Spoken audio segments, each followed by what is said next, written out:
Selamat sore, Assalamualaikum warahmatullahi wabarakatuh. Selamat sore. Selamat sore, Assalamualaikum warahmatullahi wabarakatuh. Ya, pada hari ini tanggal 13 Oktober 2020, mungkin kita bisa memulai mata kuliah mengenai koperasi dan UMKM. Koperasi dan UMKM, usaha mikro, kecil, dan menengah. Sebelum kita pembahasan lebih lanjut, mungkin di sini ada yang paham apa itu koperasi? Mungkin bisa dicoba, Maria, Jacinta. Badan usaha dan dijalankan oleh anggota untuk memenuhi kebutuhan dan ekonomi. Ya, koperasi itu memang betul suatu badan hukum. Bahkan koperasi ini adalah suatu aset bagi Indonesia untuk menjadi suatu sokoguru perekonomian. Koperasi sendiri sudah diatur dalam Undang-Undang Dasar 25 tahun 1992. Koperasi sendiri berdiri pada tanggal 12 Juli 1947, tepatnya 2 tahun 15 hari setelah kemerdekaan Republik Indonesia. Pelopornya sendiri koperasi ini adalah, mungkin kita tidak asik, mungkin bisa dijelaskan sedikit salah satu tokoh pendiri koperasi, Faisal. Oke, tokoh proklamasi Koperasi Indonesia yaitu adalah Bapak Hatta pada tanggal 17 Juli 1953 melalui Kongres Koperasi Indonesia di Bandung. Hatta resmi menyandang sebagai Bapak Koperasi Indonesia. Ya, apakah jelas? Cara garis besarnya memang Bung Hatta adalah salah satu proklamator. Namun koperasi sendiri tidak hanya seorang individu atau satu tokoh dalam pendiriannya, masih banyak tokoh-tokoh yang disebutkan. Salah satunya ya pemuda-pemuda Indonesia yang saat ini aktif dalam pergerakan perekonomian Indonesia. Koperasi sendiri mempunyai beberapa landasan-landasan dasar. Landasannya yaitu Undang-Undang Dasar 1945, Undang-Undang Nomor 12 Tahun 1967, sesuai instruksi Presiden Nomor 2 Tahun 1974, dan DPR RI Tahun 1993 Nomor 2. Asas koperasi di sini terdiri dalam empat asas demokrasi: asas kekeluargaan, asas demokrasi, asas kebersamaan, dan asas sosial. Asas demokrasi dalam hal ini yaitu segala sesuatu yang berhubungan atau yang ada di permasalahan di dalam koperasi itu harus diselesaikan secara demokratik dan terbuka oleh anggotanya masing-masing. Tidak bisa koperasi itu diselesaikan hanya satu suara, misalnya hanya berdasarkan keputusan ketua. Tidak bisa, itu sudah menyalahi asas koperasi. Yang kedua, asas kekeluargaan. Semuanya ya tetap dalam satu maklumat asas mufakat. Asas sosial, di mana pokok inti dari koperasi itu adalah mensejahterakan anggotanya. Fungsi koperasi itu sangat banyak di dalam perekonomian Indonesia atau di masyarakat sekitar. Koperasi sebagai alat perjuangan ekonomi rakyat, alat kesejahteraan rakyat, dan salah satu urat nadi perekonomian. Dalam hal ini, urat nadi perekonomian itu ya sebagai salah satu tonggak tempat masyarakat menggabungkan hidupnya di sekitar koperasi itu sendiri. Contohnya, mungkin masyarakat terlalu berat dengan pembelian bahan-bahan pokok sehari-harinya di beberapa mal atau supermarket yang saat ini banyak sekali seperti Indomaret. Mungkin di koperasi mereka bisa sistem utang bayar 1 minggu sekali atau 3 minggu kehidupan mereka. Banyak kita tahu jenis-jenis koperasi di Indonesia ini: koperasi konsumen, koperasi produsen, koperasi jasa, koperasi simpan pinjam, koperasi serba usaha, yang di masing-masing kelima koperasi itu mempunyai fungsi dan tujuan masing-masing di dalam perekonomian kemasyarakatan. Di sini kita lanjut ke dalam prinsip dasar koperasi. Prinsip dasar koperasi itu satu, keanggotaannya bersifat sukarela, berarti tidak ada paksaan untuk menjadi anggota koperasi itu sendiri. Tidak bisa kita memaksakan, misalnya ada tetangga atau keluarga kita menjadi anggota koperasi. Nanti kalau kita paksa menjadi anggota koperasi, malah akan menimbulkan konflik karena dia tidak sejalan dengan asas koperasi itu sendiri. Yang kedua, di dalam koperasi itu sendiri harus diawasi atau diaudit oleh anggotanya sendiri. Mungkin bisa diaudit atau diawasi oleh pihak eksternal, salah satunya pemerintah. Yang ketiga, anggota berpartisipasi aktif dalam hal ini, ikut dalam membuat koperasi itu berjaya atau mempunyai sumbangsi yang aktif di dalam pengelolaannya. Yang keempat, pemberian balas jasa sesuai, maksudnya pembagian sisa hasil usahanya sesuai, tidak ada lebih A atau lebih B, semuanya hasilnya sama. Sebelumnya itu, apa suara saya masih jelas di sini? Jelas. Jelas. Masih, tapi ada yang berisik-berisik gitu nah. Mungkin ada yang di mute salah satunya ya, kondisi di sekitarnya bisa di silent-kan. Di sini mungkin Martin bisa sedikit tadi prinsip koperasi salah satunya apa? Prinsip koperasi Yaitu mensejahterakan anggota, Bang. ya, selain itu salah satunya lagi selain mensejahterakan anggota,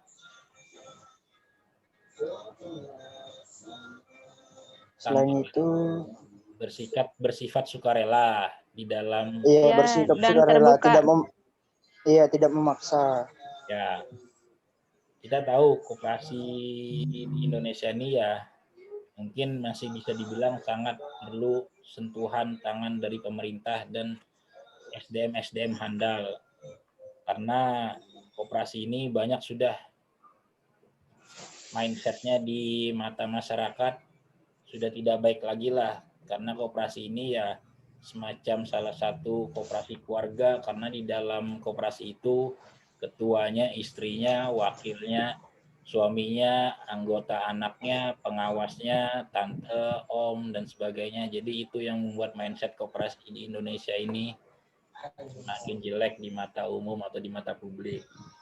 Salah satunya yaitu kita harus betul-betul berpartisipasi aktif kalau memang kita menjadi anggota. Dalam pendirian koperasi juga maksimal sesuai ketetapan Undang-Undang 25 tahun 92, minimal pendirian koperasi adalah 20 orang. Minimal pendirian koperasi. Tapi setelah ada Undang-Undang Omnibus Law yang baru dikeluarkan pemerintah sekitar 4 hari yang lalu, terlihat pemerintah semakin eksis untuk mengembangkan koperasi. Salah satunya terdapat di pasal 87, di mana di situ dalam Undang-Undang Omnibus Law, koperasi hanya bisa didirikan minimal 9 orang. Dari 20 orang, pemerintah mensederhanakan ketetapannya menjadi 9 orang. Artinya apa? Berarti koperasi ini betul-betul menjadi aset pemerintah yang harus dikembangkan oleh masyarakat untuk kesejahteraan anggotanya. Coba Dina tadi, sesuai Undang-Undang Omnibus Law, saat ini berapa minimal pendirian anggota koperasi? 9 anggota. Ya, 9. Dari pertama 20 orang, sekarang kita sudah disederhanakan pemerintah menjadi 9 orang. Berarti bisa kita, mungkin teman-teman jika ada punya teman atau yang lainnya bisa mendirikan koperasi, 9 orang sudah bisa berdiri koperasi Yang penting semua legalitas dan badan-badan usaha dan persyaratannya harus dipenuhi. Mungkin itu bisa. Nah, di dalam pendiriannya sendiri, koperasi ini mempunyai beberapa perangkat koperasi. Salah satunya RAT, rapat anggota. RAT ini adalah salah satu power atau kekuatan terbesar dalam koperasi, karena RAT ini adalah rapat anggota. Semua keputusan, semua hasil yang ada di dalam koperasi sudah dituangkan dalam ketetapan rapat anggota. Rapat anggota ini dalam artian siapa? Ya ketua, pengurus, pengawas, dan anggota. Yang kedua, setelah rapat anggota, perangkat koperasi lainnya adalah pengurus. Pengurus dalam arti ini adalah dia seperti pengurus ini bendahara, sekretaris, gitu. Setelah itu perangkat koperasi yang ketiga yaitu pengawas. Pengawas ini ya dia bertugas untuk mencegah adanya kecurangan dalam pengelolaan koperasi. Pengawas ini seharusnya dia bisa berdiri secara independen, tidak terpaku atau tidak terbebani oleh kepentingan pihak manapun. Yang keempat adalah pengelola. Itu jadi ada empat perangkat koperasi: rapat anggota, pengurus, pengawas, dan pengelola. Di data yang ada saat ini, koperasi juga menunjukkan hasil yang signifikan dalam perkembangannya dalam Indonesia. Tercatat dari hasil dari 2018 ada sekitar 28.713 unit koperasi yang aktif yang ada di Indonesia. 28.715. Itu punya koperasi semua itu 715 selama 2018. Dan pada tahun 2019 terjadi kenaikan sekitar 75%. Menjadi 35.425 unit koperasi. Artinya apa? Setiap tahun kita ada peningkatan. Data terakhir berdasarkan online data system, banyak koperasi di Indonesia ini yang koperasinya mati suri. Mati suri saya artikan di sini hidup tak mau, mati pun tak mau. Jadi mati suri. Anggota-anggotanya semuanya ya sibuk dengan kesibukannya masing-masing sehingga koperasinya ini tidak diperhatikan. Itu yang buat image koperasi runtuh di mata publik. Setelah itu koperasi ini juga oke. Coba saya mau tanya satu. Mungkin ini enak pertanyaannya lah. Maria Yasinta, siapa Menteri Koperasi saat ini? Menteri Koperasi. Menteri Koperasi Republik Indonesia 2019-2024. Saya kasih pilihan ya. A. Iya, ya. Anak Agung Gede. B. Teten Masduki.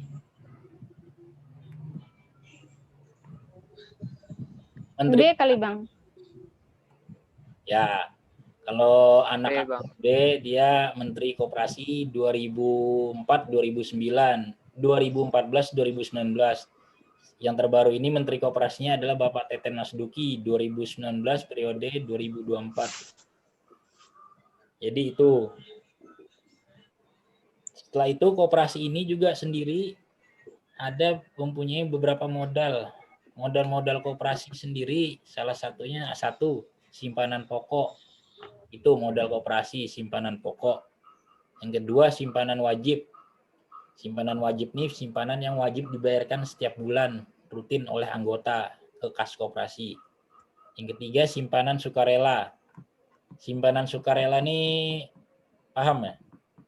Faisal, sukarela ini dalam artian gimana? Simpanan sukarela. Belum ngerti itu, Pak. Maksud simpanan sukarela gimana itu? Simpanan sukarela ini artinya sifatnya sukarela. Berapapun jumlahnya akan dimasukkan ke dalam kas koperasi. Tanpa paksaan. Ya, tanpa paksaan. Simpanan sukarela, namanya juga sukarela, dia serela-relanya untuk menyerahkan berapapun dananya untuk dimasukkan ke kas koperasi. Setelah itu dana cadangan. Dana cadangan ini adalah bagian dari sisa hasil usaha. Jadi setiap bulan koperasi itu dia ada semacam pembagian sisa hasil usaha itu ya hasilnya dari pendapatan penjualan, pendapatan jasa, atau pendapatan lainnya yang berhubungan dengan koperasi sendiri. Itu tadi ada 4 modal internal, maksudnya modal di dalam koperasi itu sendiri.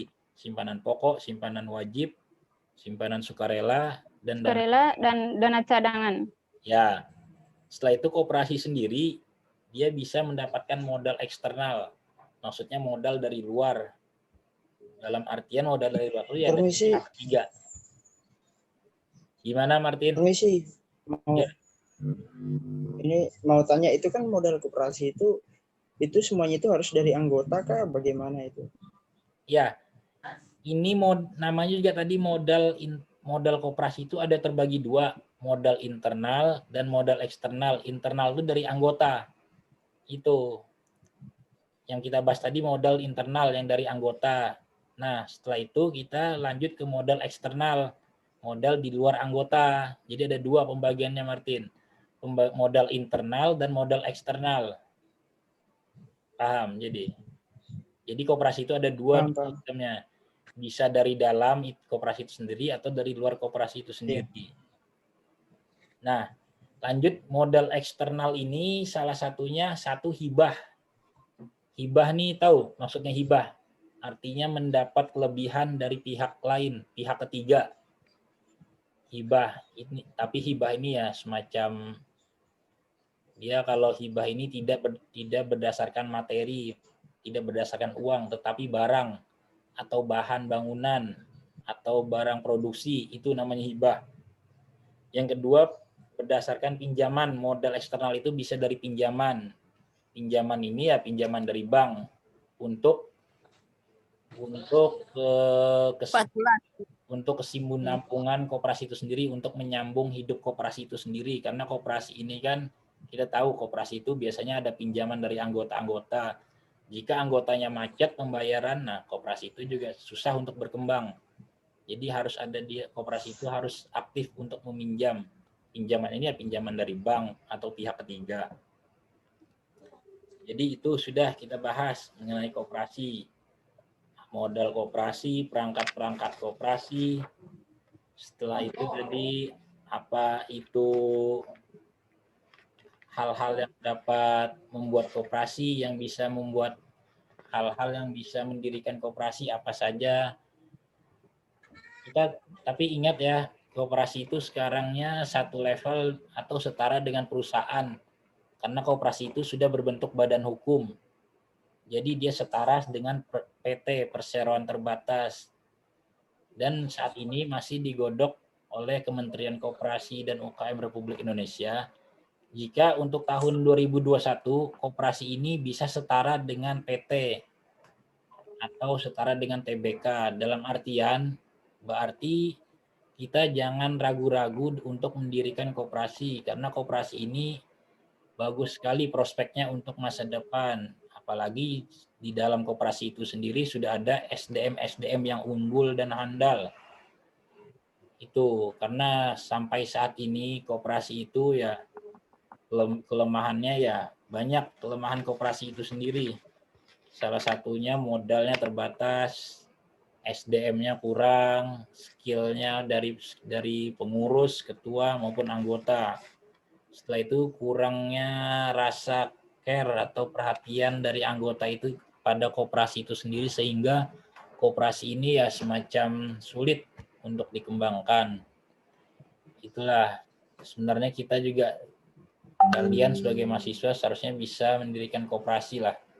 Kalian ajaklah orang-orang di sekitar untuk mendirikan koperasi, karena koperasi ini ya menurut kami ya menurut saya sangat baik untuk menjamin kesejahteraan masyarakat Indonesia, terutama masyarakat sekitarnya, terutama anggota. Saya mau tanya nih, sorry motong. Ya. Kalau untuk mahasiswa bagusnya koperasi apa ya yang cocok? Kalau mahasiswa ini sepertinya untuk pendirian koperasinya belum bisa, terkecuali ada semacam payung hukumnya atau payung instansi. Karena mahasiswa ini kan kita tahu, karena dia apabila lulus, tentu dia tidak konsen lagi mengurus pendirian koperasinya. Jadi kalau bisa, mahasiswa ini hanya terlibat aktif sebagai anggota, bukan pengurus atau pengawas. Mahasiswa bisa, seperti di Kalimantan Timur saat ini, yang baru mendirikan koperasi di antara universitas itu yaitu Universitas Unmul, Mula Warman, Koperasi Unmul. Itu sudah ada itu badan hukumnya, baru disahkan 2019 kemarin akhir.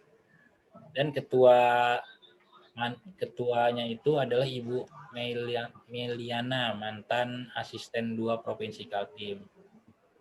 Untuk IKIP PGRI, apa kalian sudah ada koperasinya? Belum kayaknya. Belum kayaknya. Ya, memang belum, karena belum, mungkin masih mau diurus itu. Untuk saat ini hanya Universitas Mula Warman yang memiliki koperasi.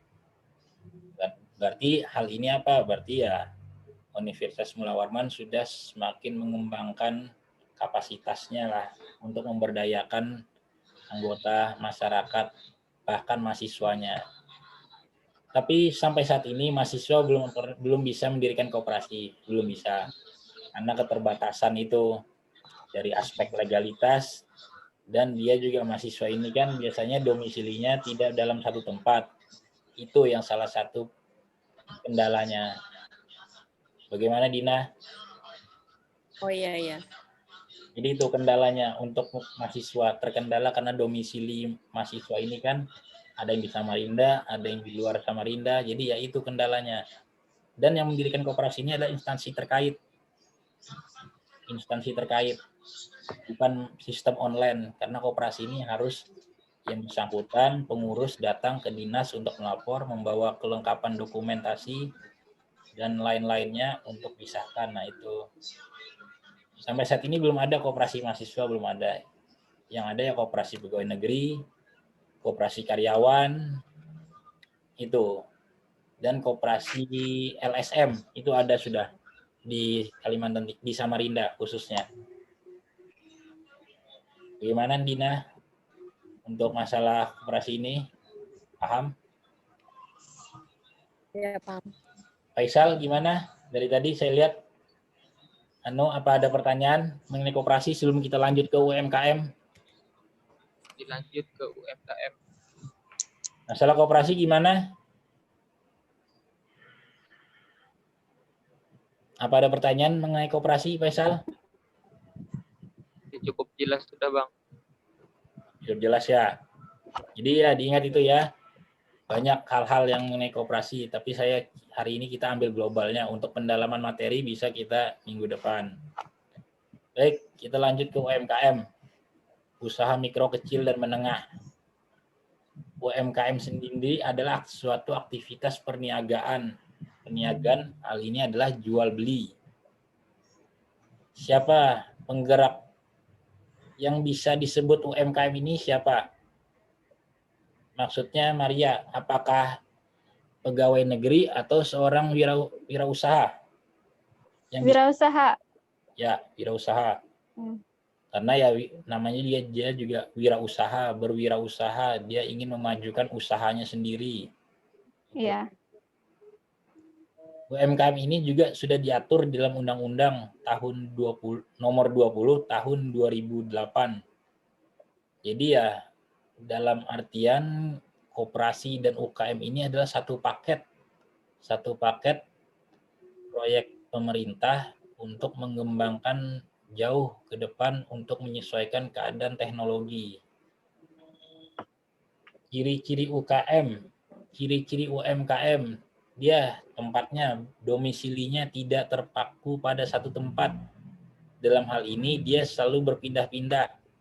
Berpindah-pindah maksudnya contoh mobil-mobil yang berjualan itu yang di pinggir-pinggir jalan, motor-motor yang di pinggir jalan, itu maksudnya barangnya yang selalu berpindah. Dan yang salah satu contohnya lagi, ciri-ciri UKM ini adalah dia belum bisa menerapkan administrasinya secara baik. Dalam hal ini, administrasi secara baik, dia tidak ada sistem pembukuan yang jelas. Alur masuk kas, alur masuk keuangannya belum terlalu jelas. Jadi dia terima uang, angsul, terima uang, angsul, terima uang, angsul, sehingga dia hanya pada hasil akhirnya saja dia total berapa keuntungan hari ini, berapa minusnya hari ini. Begitu dia ciri-ciri UMKM ini dia. Belum ada pembukuan yang jelas.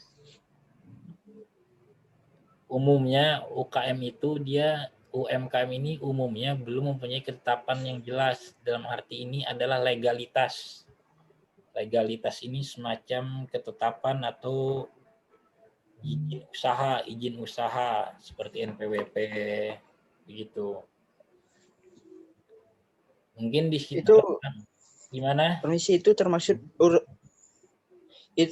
surat izin usaha kah? Kalau legalitas itu?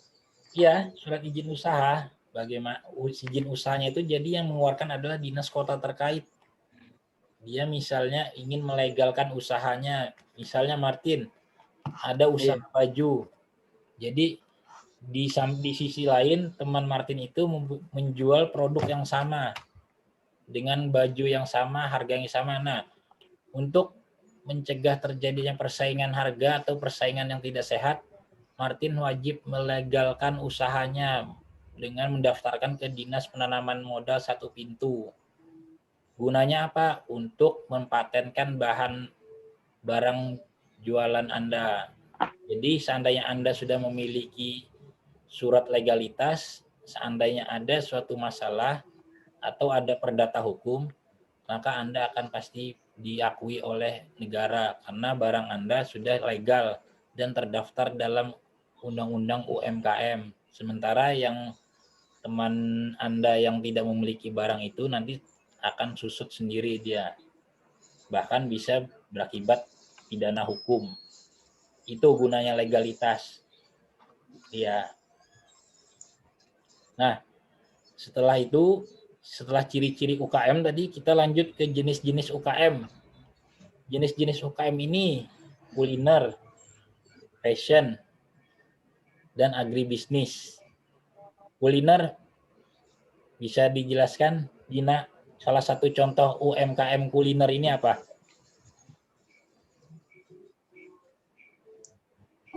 Maksudnya? Salah satu jenis usaha kuliner ini apa? UMKM kuliner ini apa? Usaha kuliner yang jual-jual makanan lah. Ya, suatu usaha yang bergerak di segala macam bidang yang menjual makanan dan minuman, itu kuliner. Ya. Kalau Sinta, jenis UKM fashion ini contohnya seperti apa? Ya, di bidang pakaian, Mak. Ya, segala sesuatu yang berusaha di bidang usaha tekstil atau bidang pakaian. Ya, tentunya ya itu salah satu kebutuhan pokok manusia. Kalau agribisnis di sini yang bergerak di bidang pertanian. Dia khusus jual pupuk, tanaman, dan hal-hal yang bibit dengan bibit dengan pertanian. Di sini UKM itu juga mempunyai beberapa kelebihan. Di samping banyak kekurangannya, tentunya UKM juga ada beberapa kelebihan. Kelebihan UKM ini salah satunya pemiliknya bebas serta untuk mengambil keputusan. Jadi dia tidak berdasarkan keputusan menunggu keputusan A, menunggu keputusan B, dia bebas dalam mengambil keputusan. Itu untungnya punya UKM. Yang kedua, pemiliknya juga biasanya turut campur tangan di dalam pengelolaannya. Dalam artian ini dia bisa sewaktu-waktu ikut dalam menjual atau membeli dalam bisnisnya sendiri. Itu. Yang kedua, usahanya itu memang ya dibutuhkan oleh masyarakat sekitar. Misalnya di dalam suatu kampung atau komplek ya jual sayur ya berarti dia sudah menemukan apa yang menjadi kebutuhan orang masyarakat di sekitar situ. Selain memiliki kelebihan, UKM juga memiliki kekurangan. UKM itu adalah salah satunya sulit mendapatkan akses permodalan. Itu. kesulitan UKM. Modal dia susah dan terbatas. Habis itu UKM juga sulit bisa mendapatkan karyawan. Biasanya ya UKM itu ya orangnya juga yang punya, dia yang berusaha. Secara umumnya begitu. Ya kan? Misalnya dia jual sayur ya dia yang punya jualannya itu ya dia juga yang menjual. Jadi itu kelemahannya UKM ini. Banyak sih kita sebenarnya UKM ini ya, tapi ya perlahan-lahan mungkin pemerintah sudah memikirkan bagaimana mengembangkan UKM itu sendiri. Nah, mengenai pengembangan UKM, pemerintah juga sudah banyak sekali menunjukkan program-program pro pada UKM. Salah satunya memberikan perlindungan usaha. Perlindungan usaha ini maksudnya semua jenis-jenis usaha tradisional atau pasar tradisional semuanya dilindungi dalam hukum Pemda setempat, pemerintah daerah setempat. Jadi pasar tradisional tentunya tidak ketinggalan dengan pasar modern.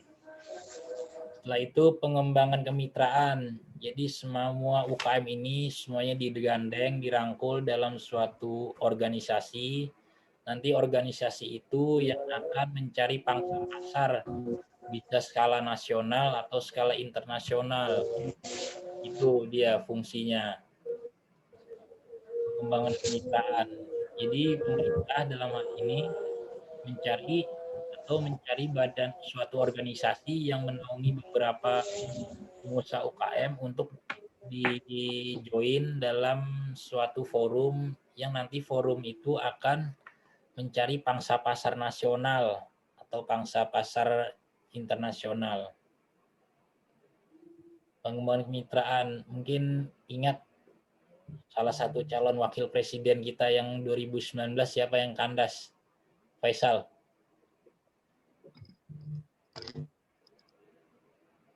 Siapa Maria? Siapa? Prabowo. Wakil. Wakilnya kan? Wakilnya yang kalah kemarin. Sandiaga Uno. Nah, Sandiaga Uno ini dia betul-betul eksis di dalam pengembangan UMKM Indonesia. Dia adalah salah satu founder atau CEO UMKM naik kelas atau UMKM lunas. Dia itu foundernya, CEO-nya. Izin ke WC sebentar ya. Ya, silakan. Selain pengembangan kemitraan, program pemerintah, jadi itu ya, pemerintah itu sudah banyak dalam membantu UMKM, perlindungan usaha, pengembangan kemitraan, pelatihan mengembangkan promosi, dan yang terakhir ini pelatihan pemerintah. Pelatihan pemerintah dalam hal ini, pemerintah artinya turut aktif dalam menciptakan suasana yang kondusif untuk UMKM Indonesia. Salah satunya memberikan pelatihan, diklat pendidikan dan pelatihan dengan memberikan stimulus berupa dana-dana alokasi khusus yang untuk dipergunakan sepenuhnya untuk UMKM. Itu. Jadi UMKM ini betul-betul disokong oleh pemerintah. Sampai di sini ada yang mau ditanyakan mengenai program-program pemerintah tadi?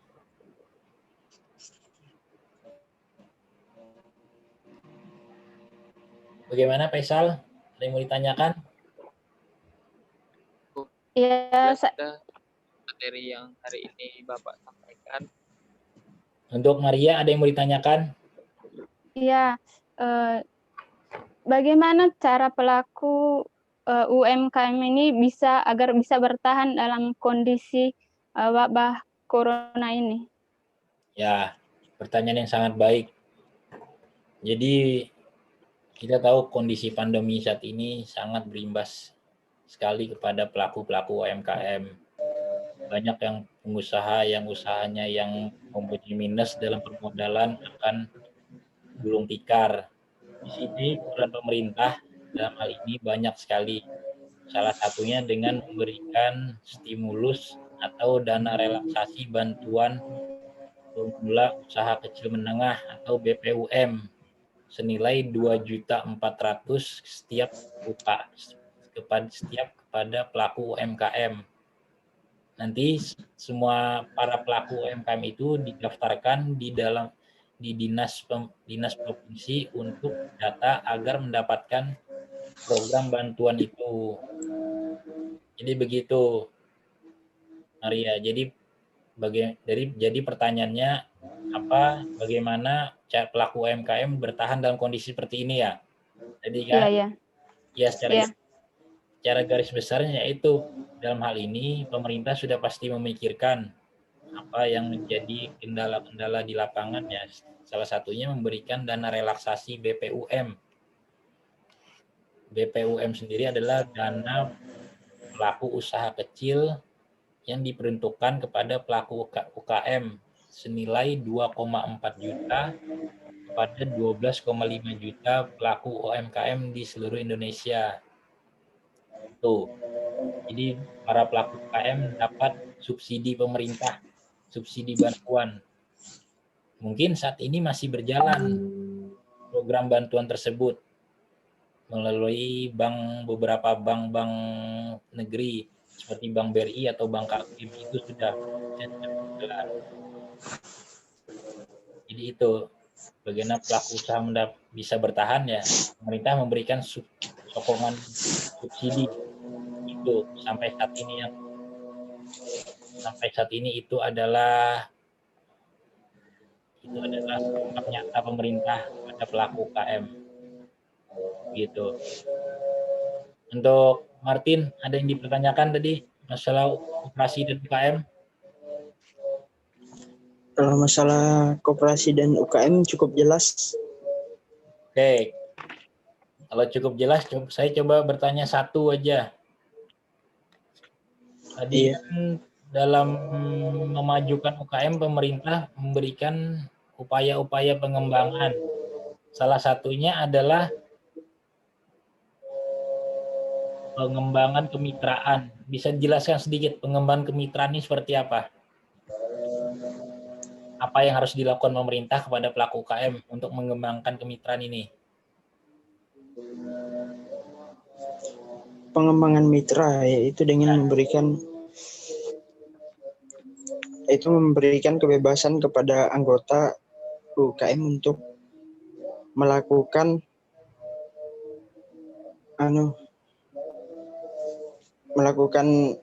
inovasi-inovasi. Apa yang tugasnya? Iya, inovasi-inovasi yang udah jadi hak dan kewajiban dari UKM. Jadi pengembangan kemitraan ini dalam hal ini ya pemerintah merangkul semua para pelaku UKM untuk berkumpul dalam suatu wadah organisasi. Nanti di dalam organisasi tersebut pemerintah akan mengakomodir pelaku-pelaku UKM tersebut untuk menemukan pangsa pasarnya, baik pangsa pasar nasional ataupun internasional. Begitu pengembangan kemitraan. Oke, paham ya? Faisal, ada yang mau ditanyakan masalah koperasi dan UKM? Sebelum saya tanya ini, apa yang mau ditanyakan? Sedikit ini.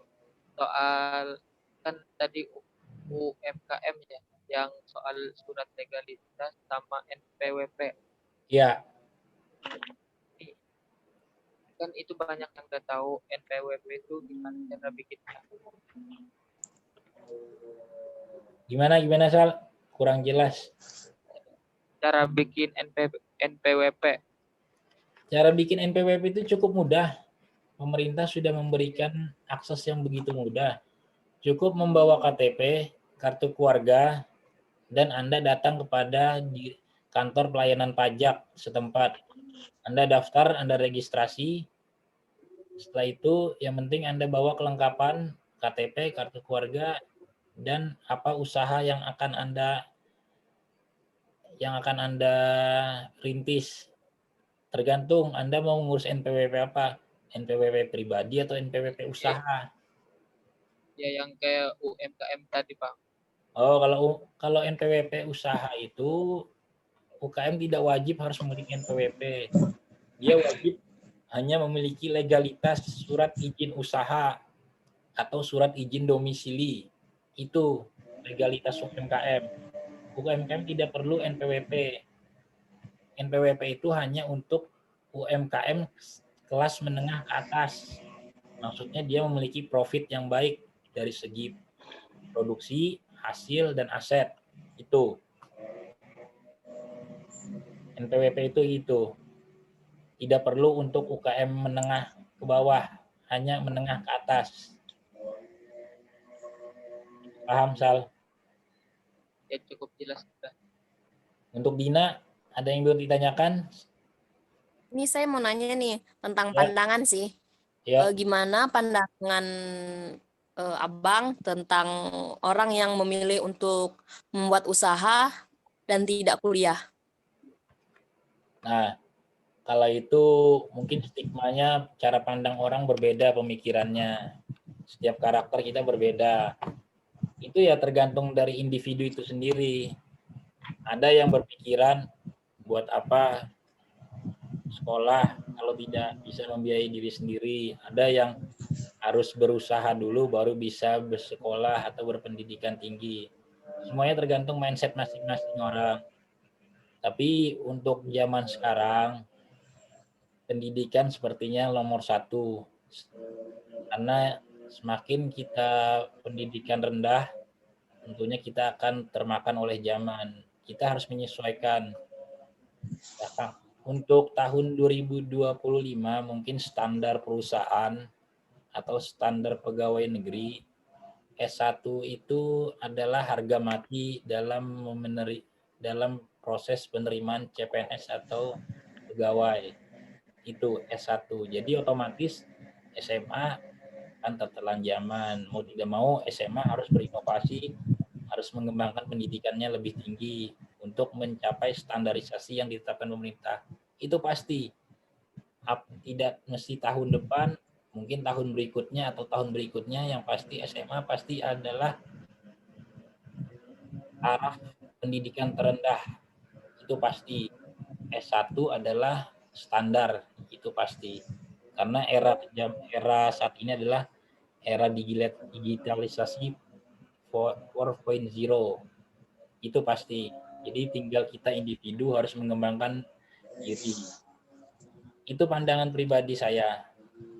Itu. Oh iya. Oke.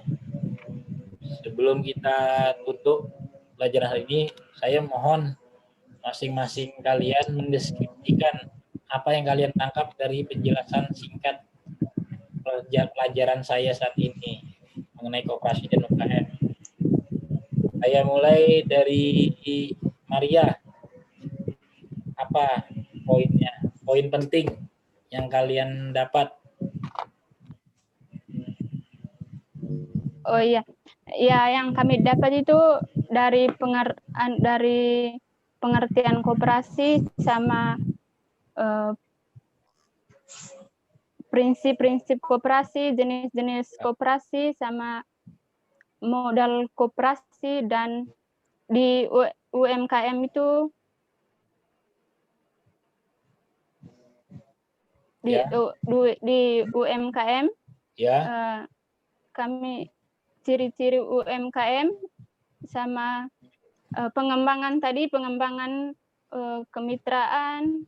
Ya, pelatihan pemerintah, pengembangan. Ya, pelatihan pemerintah, tujuan UMKM. Ya. Terus sama jenis-jenis UMKM. Ya. Itu saja.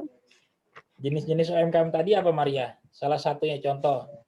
Fashion. Kuliner, fashion. Apalagi agribisnis. Ya, agribisnis. Ya. Oke ya. Ini saya mau kasih contoh satu gambar. Di sini adalah salah satu gambaran UMKM Meetup. Ini langsung dari Menteri Koperasi. Dia mensosialisasikan gerakan nasional UMKM Meetup. Jadi pemerintah di sini berpartisipasi aktif di dalam memonitor perkembangan UMKM Kaltim, terutama Indonesia. Jadi ya kita harus punya jiwa berwirausaha lah. Jangan kita terpaku pada satu mata pencaharian, kalau bisa kita terus berinovasi. Untuk Faisal, bagaimana hari ini? Mohon dibuatkan satu pandangan Anda mengenai pembelajaran hari ini mengenai koperasi dan UKM. Yang singkat saja. Pandangan saya Yang yang singkat singkat saja. saja. Ya, Saya anggapnya koperasi bergerak sebagai gimana ya, untuk mensejahterakan rakyat. Yang pertama itu poinnya. ya, Kalau bagian UMKM saya nangkapnya pembagian jenis-jenis UMKM tadi itu ada yang di bidang kuliner, tekstil. ya. Jadi ya koperasi itu sendiri yaitu suatu badan hukum yang tujuannya adalah mensejahterakan anggota. Prinsipnya dari anggota untuk anggota.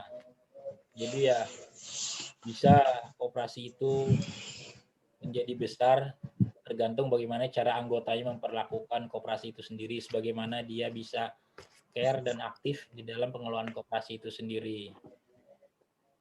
Martin, buatkan statement singkatnya. Dari ajaran kita sore ini saya mengerti dari arti koperasi itu berdiri dari anggota dan untuk mensejahterakan anggotanya, dan UKM itu harus berdiri dengan SIUP, yaitu surat izin usaha untuk mengatasi legalitas untuk mencapai legalitas gitu. Jadi ya UMKM itu harus punya legalitas agar UKM itu bisa diakui oleh negara, diakui oleh masyarakat, bukan UKM odong-odong abal-abal yang seperti saat ini banyak gitu. Jadi legalitas untuk diakui negara dulu. Iya, diakui negara dan masyarakat. Begitu. Iya, ya. Jadi wajib memang legalitas UMKM ini wajib. Pemerintah pasti memberikan kemudahan dalam akses untuk mempunyai surat izin usaha ini. Banyak sekali kemudahan. Oke, yang terakhir Dina, bisa buatkan statementnya. Deskripsinya apa kita hari ini? Nah, kalau menurut pandangan saya sih, koperasi itu adalah sebuah organisasi ekonomi yang dimiliki dan dioperasikan oleh orang seorang demi kepentingan bersama. Ya. Nah, koperasi melandaskan kegiatan berdasarkan prinsip gerakan ekonomi rakyat yang berdasarkan asas kekeluargaan. Nah, sedangkan UMKM adalah kelompok usaha yang memiliki jumlah paling besar. Selain itu, kelompok ini terbukti tahan terhadap berbagai macam goncangan krisis ekonomi. Kriteria usaha yang termasuk dalam UMKM telah diatur dalam payung hukum berdasarkan undang-undang. Itu sih kalau menurut saya. Ya, oke ya. Jadi semuanya sudah paham lah mengenai prinsip-prinsip atau apa poin-poin penting kita mengenai pelajaran hari ini mengenai perkoperasian dan UMKM. Jadi ya koperasi ini memang satu aset penting yang dimiliki oleh bangsa Indonesia yang harus kita jaga. Koperasi ini juga salah satu soko perekonomian Indonesia.